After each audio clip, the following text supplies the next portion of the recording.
Assalamualaikum,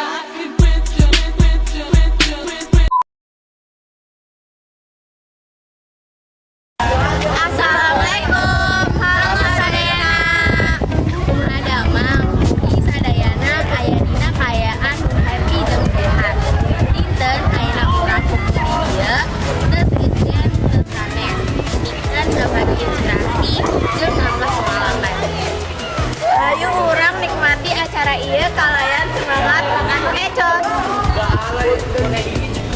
Tradisi gotong royong dina masyarakat Sunda teh merupakan salah sahiji wujud kearifan lokal anu geus aya di zaman baheula. Gotong royong dina budaya Sunda dipikawono ku semangat silih asah, silih asuh, silih asih. Anu hartina saling ngajar, saling nyaah, jeung saling ngasuh. Artina gotong royong dina masyarakat Sunda teh mangrupakeun kagiatan gawe bareng pikeun kapantingan babarengan tanpa ngarepkan imbalan. Nilai utama tina tradisi ieu nyaeta kebersamaan, rasa solidaritas, jeung tanggung jawab sosial. Wangun gotong royong dina tradisi Sunda. Sababaraha wangun-wangun gotong royong anu sok kapanggih dina masyarakat Sunda diantarana nu kahiji ngaturkeun pitulung mere bantosan.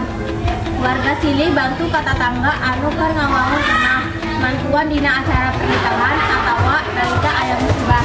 Kadua, sistem sambatan atawa rurungan kagiatan bareng dina pagawean berat saperti nolong imah, ngalereskeun jalan kampung atawa bersih lingkungan.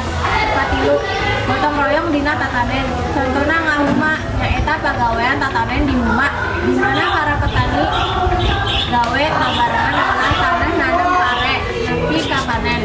Kaopat, kegiatan sosial jeung agaman seperti bebersih masjid, kerja bakti di lembur atawa nyiapkan hajatan babarengan. Nilai-nilai dina tradisi gotong royong Sunda. Tradisi gotong royong Sunda ngandung sababaraha nilai anu penting, diantarana kebersamaan jeung paguyuban, kerja bareng jeung silih tulungan, rasa tanggung jawab sosial, tata krama jeung sopan santun, keadilan jeung kesatraan. Contoh dina kahirupan sapopoe, warga lembur babarengan bebersih selokan jeung jalan unggal minggu. Tatangga silih bantu lamun aya hajatan atawa acara ageman. Para petani silih tulungan dina mangsa tanam atawa panen tanpa pamayaran. Filosofis, gotong royong Sunda teh sanes saukur pagawean bareng, tapi oge mangrupakeun wujud sakunan jeung kasatuan. Nilai ieu ngajaga kehormatan hirup masyarakat sangkan tatap saayunan hirup rukun jeung babarengan.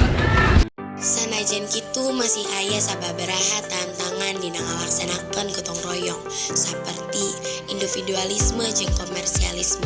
Di sababaraha tempat utamana di wilayah perkotaan, budaya gotong royong mimiti ngiran lantaran tumuwuhna paham individualistis jeung komersialisme. Perubahan sosial, modernisasi, jeung robahna gaya hirup bisa jadi tantangan pikeun ngajaga tradisi gotong royong anu geus aya di zaman baheula. Sabab itu, ayo urang ngajak sabuderen urang tinggal ngajaga jeung melestarikan budaya gotong royong. Sakan tradisi ieu henteu leungit tina kahirupan urang sapopoe sarta bisa terus diwariskan ke generasi salajengna. Hapunten upami aya kecap-kecap anu kirang merena. Hatur nuhun ka sadayana anu parantos marhitokeun jeung ngantopu acara ieu. Kemudian naon anu urang bagi barengan ayeuna biasa jadi manfaat. Wow.